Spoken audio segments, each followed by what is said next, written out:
Students of the week, Cameron Hawkins, Ethnic Studies, senior, as well as Yakari Walker. Cameron Hawkins and Yakari Walker, both ethnic studies today, 30th anniversaries of the 30th anniversary of the miracle at Michigan. Cordell Stewart, 64 yards to Michael Westbrook, two of my favorite guys in this whole world. Tremendous play. Travis Hunter, 5 straight 100-yard receiving games, longest streak in the nation, and a school record. The snaps, was targeted 0 times, was Baylor, still had 3 tackles in the game-clinching forced fumble defense. Russ has allowed just 19 points in the second half of the season and held Baylor to 313 total yards and 140 yards passing. We ranked ninth nationally in the second half points. Great game.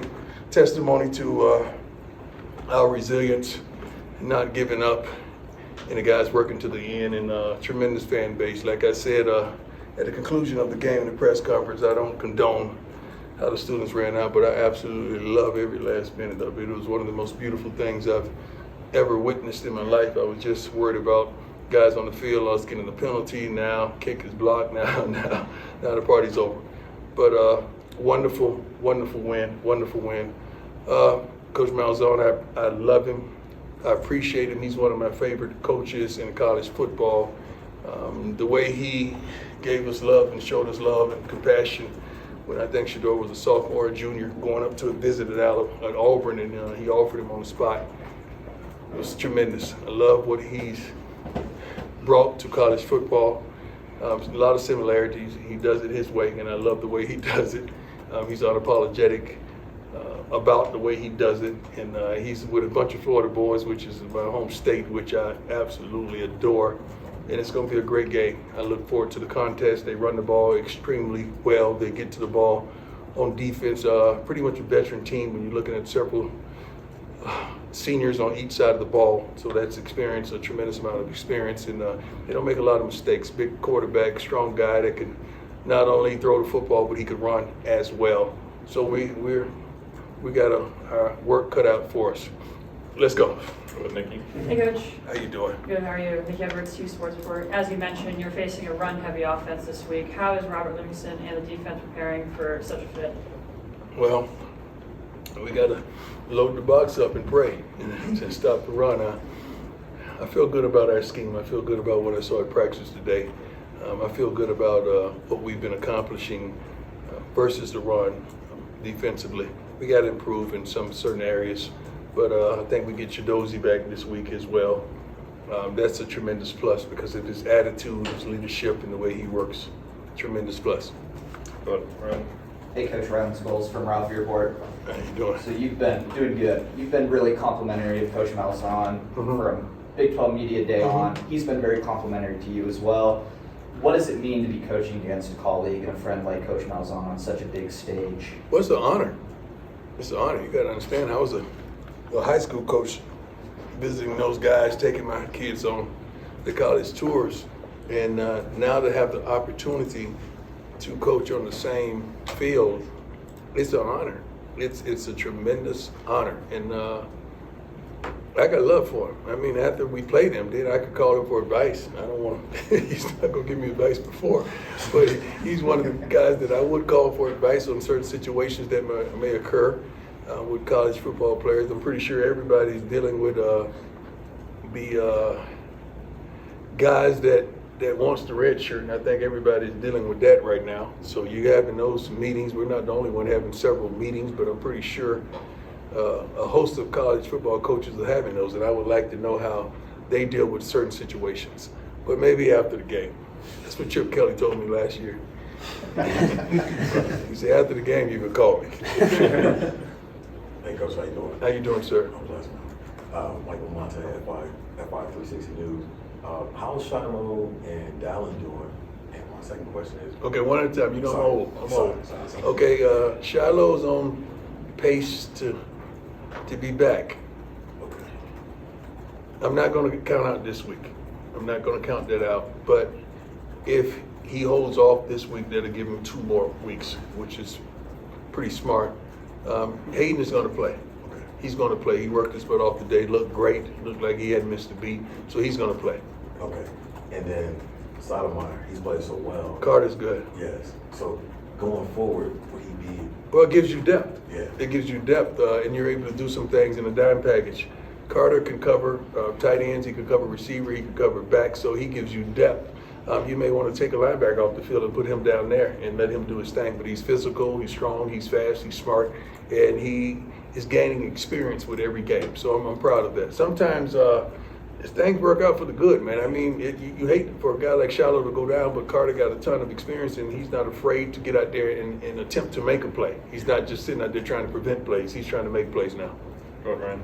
Hey, Coach, just what's it like for you and all the Florida guys on this team to be able to go back to Florida this week? Well, it's good now until you get down there and play. You got to win. We don't want to go down there and think it's just a road trip, it's a field trip. We want to go down there and win. So we're practicing our butt off, trying to make sure we dot I's and cross T's, and we give it a valiant effort. It starts in practice.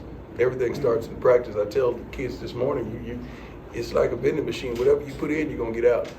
Unless you want to go to Vegas and put a little bit in, you expect to get a lot out, but that's called gambling, where I'm from. And you don't want to gamble with your career, with your life, and with the time you have left. So our Florida boys are excited, but they know we're on the job. It's on the job. Coach Ryan. Hey, Coach, Troy from the CU Sports Report. I've got a pair of special teams questions for you. Obviously, Jace Feely went out in the last game. What is the plan with the kickoffs moving forward? With Pelagio? Awesome. Yeah. Palazzo. I said Pelagio. I just said Vegas and then Pelagio was there. I just threw that together. I'm sorry. He did a phenomenal job coming in. We have several kickers that can do it. These guys compete on a daily basis. Even Mata can kick the ball off. We have several kickers that can do a valiant job. The problem is we want the ball in the end zone. I mean, Jimmy does not get to return the ball when we're on the kickoff return, and we want that same sentiment. We don't want them to be able to return anything. If not, we just got to blue kick it and hope they fair catch, or get down the field and stay in our lanes. And then we saw Jimmy come in late as the punt returner for LeJohn. Was that a permanent move? Or just No, that was just timing. That was just something, if I have that feeling that Jimmy may hit it a little harder, but LeJohn has a certain style, Jimmy has a certain style. I just thought we needed another style on that particular punt return, but no, LeJohn is the guy right now. Coach Jake. Hey, Coach, just with Omari and Miller, do you think we would be seeing an increased role from him moving forward? Well, the guys are rotating. I think they rotate quite a bit. He got in there and made a tremendous play. But we got a plethora of receiver, man. You can close your eyes and pick. So I don't think it's any controversy. I think we know Will is the guy. He's a dog. Marion will come in and do his thing. And this stuff is established at practice, not in the game. It's the consistency of practice. That's how we choose who starts and who does not start. Taylor, go ahead. Hi, Coach. Taylor, How's it going? how you doing? Fantastic. Taylor Sanders, Sports Illustrated. I know that you've mentioned in the past that no one really cares about the offensive balance until the loss goes down. But with that said, just seeing this run game being more dynamic as it goes on. But with that said, seeing that being improved, how does that look in your eyes in the future too? We still got so much farther to go. We could do so much better. We just got to hold our blocks. We got to stay low. We got to be a lot more physical. And not just the coaches, the players, you got to have a commitment to that. You got to, when you hear that run call, signal in from the sideline, you got to say, all right, it's not going to be me. I'm going to whoop my man. You got to have that thing in you that you know is coming behind you. Let's go. And we could call 100 runs, but they gotta purposely do what we ask them to do.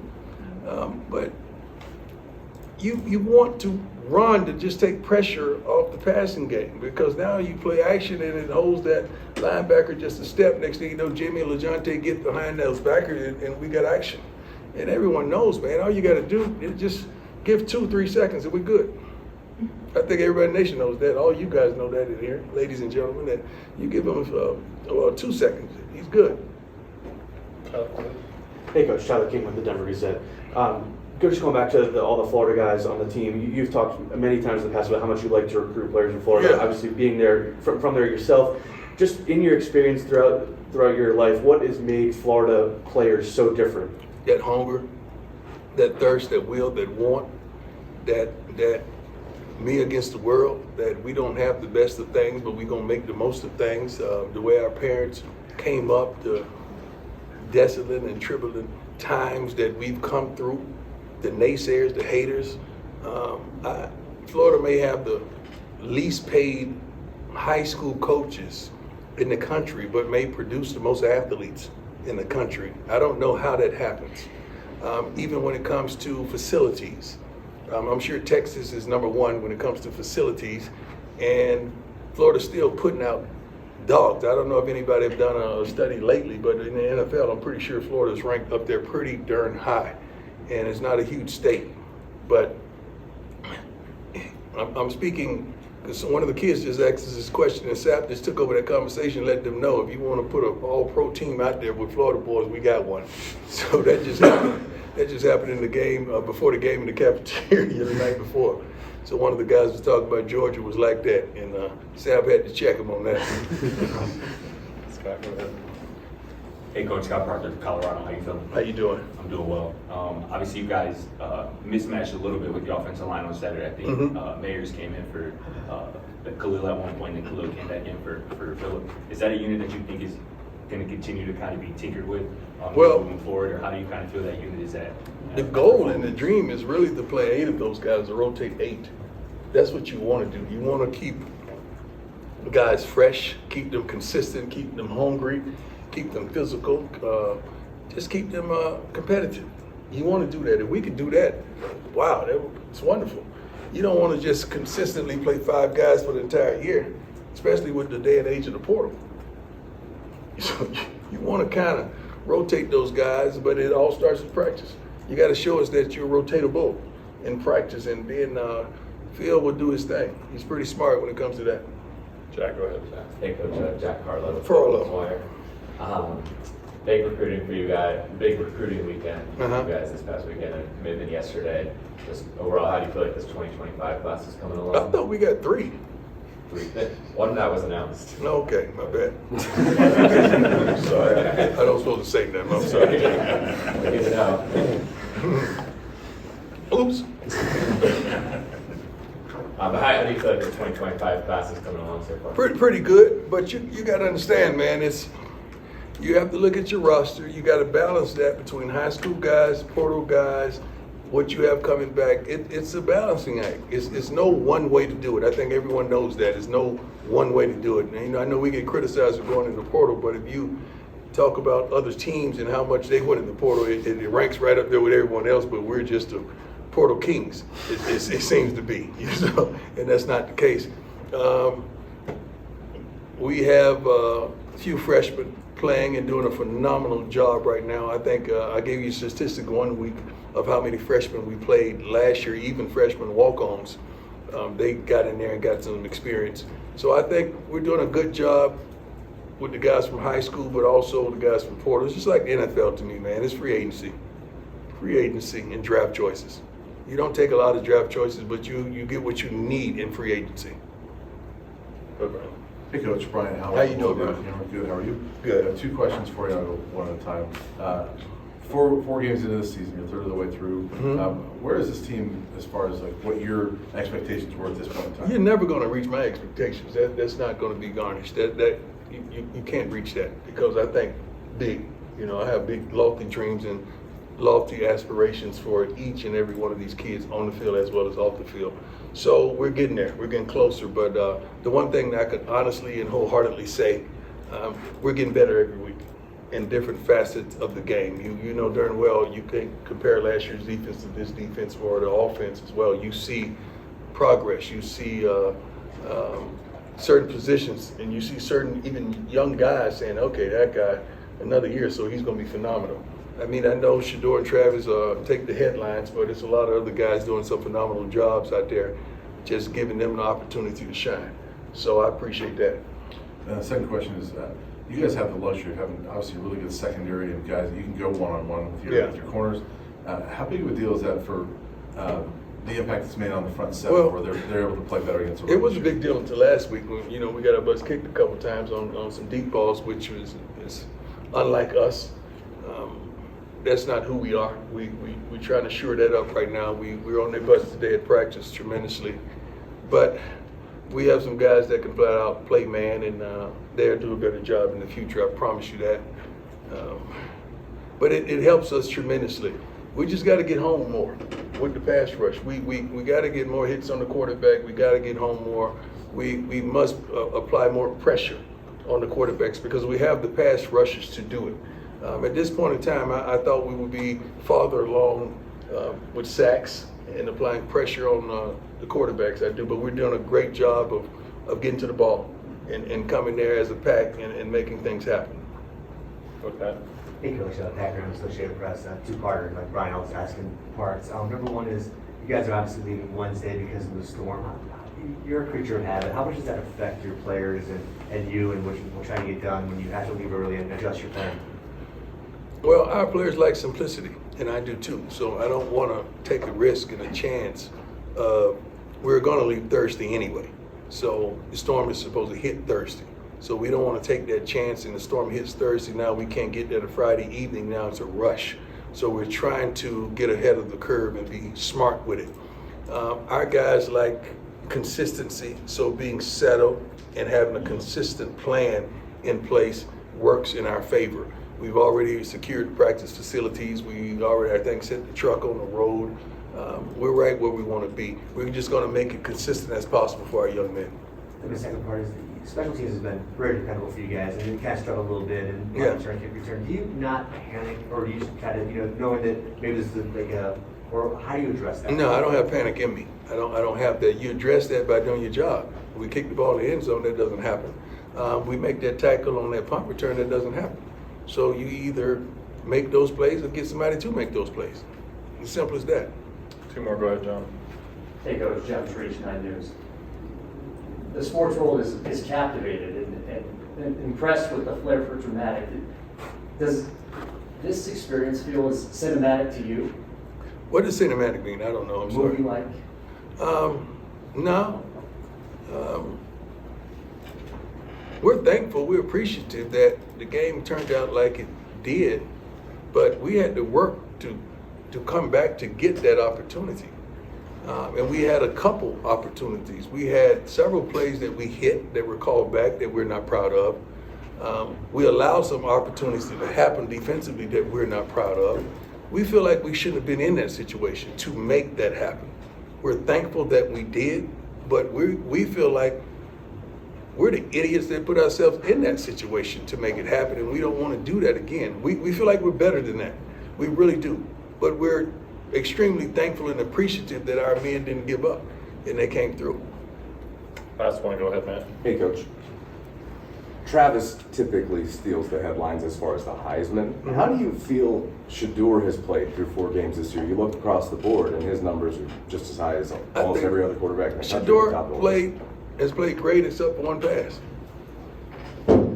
That's it. I don't know how else to say it. He's played great. He's been consistently Shador except for one pass. The thing about him, everyone in here, but maybe a couple of y'all, with the ball in his hands, we got a chance. Everybody in here knows that, right? Except for a couple of haters, you know that. But I'm not directing that at nobody. That's just how I talk. I'm sorry. I'm not directing it at nobody. But everybody on the team feels that way. Nobody sits down. And that last drive that we have the ball, everybody on the sideline is up. They know we got a shot. So I'm pleased with him. I'm critical because I'm dad as well as coach. On the dad side, I know certain things that he could do better. On the coach side, I'm like, all right, we got to do this, and you got to do this. I'm a little more in depth. Dad, I'm probably a little tougher on him than anybody. I do have one other non-football question. We got it. Is that okay? Last week, Shohei Ohtani played for the Dodgers. Yeah. Eclipsed 50-50 for the first time as a former Major League Baseball player yourself. I was Unbelievable. wondering, what are your thoughts on Ohtani? It don't make sense. I think the only person that probably could have done that was Seiko or Barry Bonds. How close was Barry? Pretty close. 40-40. Yeah. Well, he did 40-40. That was for breakfast. He did that for breakfast. But I mean, how close was Barry? Barry had to be close in some years, didn't he? Yeah, I'm not exactly sure on how close he was, but he was close. Yeah, but with all the walks, he should have definitely have been close at some point. I never checked his stolen bases because his home runs, he just went crazy, with the home runs after a while. But the greatest baseball player I've ever played with and seen live has to be Barry Bonds and Ricky Henderson. I love me some Ricky Henderson. God, I love me some Ricky Henderson. I wanted to be Ricky Henderson. That was my man. And getting the opportunity to play with him, I was like a kid in the candy shop. I didn't know nothing about baseball whatsoever. And I'm sitting on the bench with Ricky Henderson, getting stolen base tips.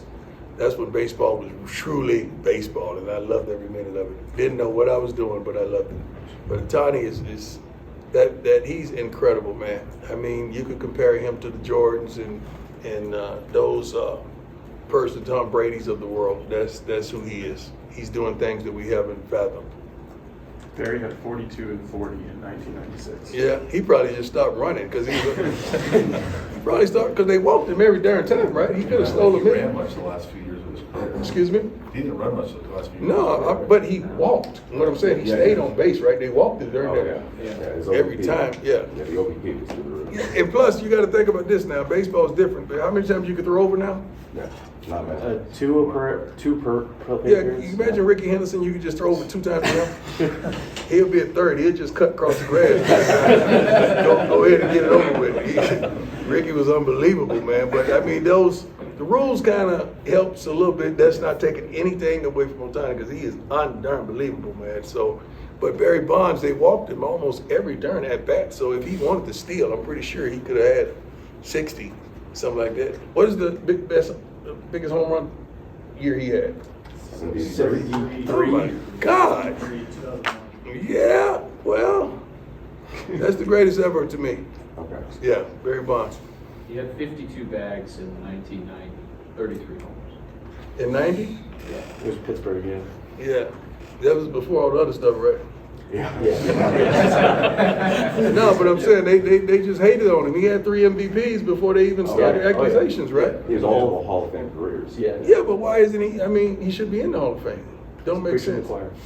I saw it. It's not you telling me something. I was there. Yeah, I was there. I was in the dugout. And I saw him at batting practice. I saw his dad throwing short toss in there. I saw it. I saw him on a daily basis. The dude was unbelievable, man. If you threw that ball anywhere in his zone, it was a souvenir. It was a souvenir. That's how good he was. I love you, Barry. Thanks, Coach. Thanks, Coach. Thank you, guys. No, baseball talk. We see baseball talk. Baseball talk. We turn this into baseball, man.